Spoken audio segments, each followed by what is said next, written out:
Nowadays, you don't need a photo shoot anymore. The following photos, I used AI to create them completely for free and they actually look insane. But here's the problem, they're not perfect.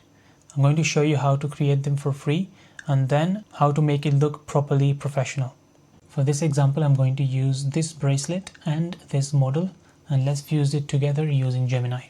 Now, to get a good prompt that we can use with the image generation model, what we need to do is we need to load the images up, and then we will tell Gemini to create a prompt for us to use on Gemini. So that'll be create a prompt that we can use as an image generation model so that it preserves all details of the first image's bracelet and it puts it on the model's wrist on the second image. Include references to these first, second image. Generate the prompt only. Now let's send this. Okay, so we've got the prompt. Looks like it's included a lot of detail into it and it has got the width properly as well. That looks to be 12 millimeters to me. That's perfect. So let's copy with this button below and then let's load up the images again. I know that Gemini does have the images already, but let's load the first image like this. First the bracelet, second the model. Let's paste the prompt here and now let's go to tools and select create image. So now this will create the image of the model with the bracelet as we asked for.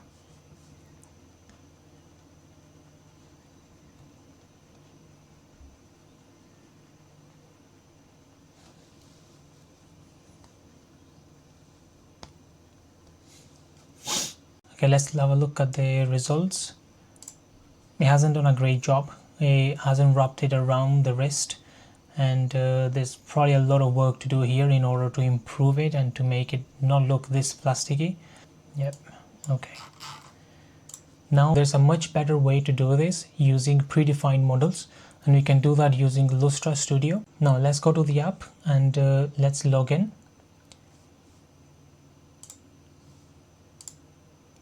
Let's create a new project. Let's drag and drop the images in the same order that we did with Gemini, and let's give it the same prompt that we used on Gemini. So let's just copy it from here and paste. And in Lustra, what you can do is you can select a fast and a thinking mode. So let's go with thinking mode and let's generate. And here's the result. Let's have a look. Okay, it looks to have done a much better job than Gemini. Let's have a look at the image generated by Gemini and let's compare both. So the difference in quality is impressive. We can see the quality of the hand is different. The quality of the bracelet is different as well. The inscription on the bracelet is there as well. But there is a lot of work still to do here. So let's go for the advanced workflow. In order to achieve a greater consistency, we will create a model going to the tools section, and we'll go to the model section below here,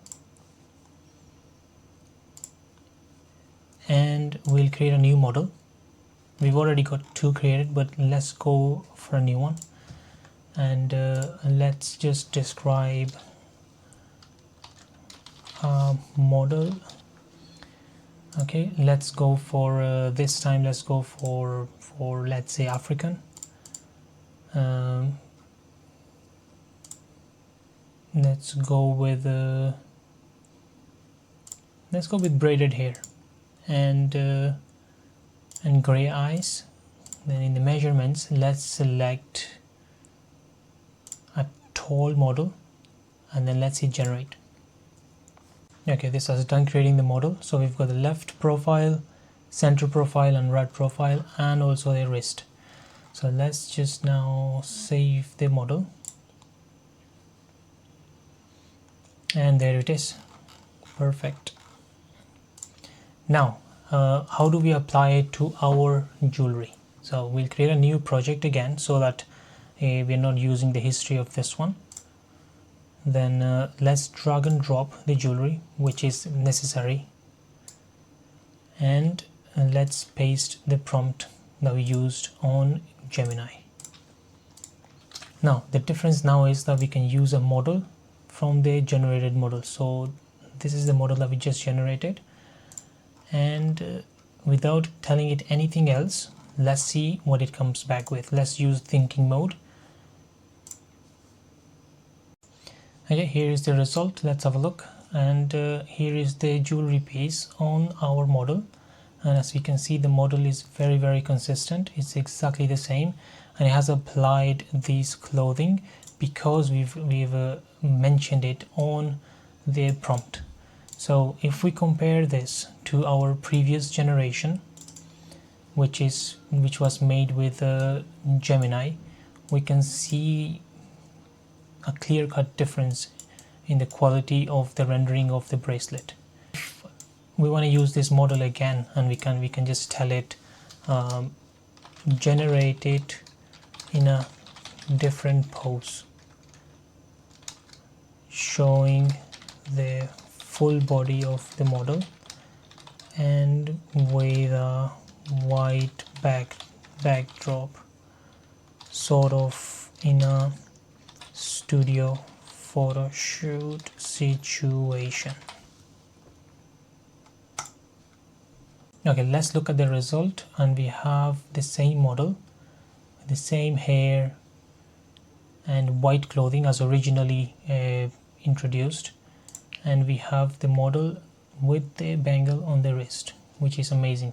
So in this type of situations, we just need to give it a lot more detail into what pose we want to, or reference images of the pose that we want to, and it will generate it into that pose.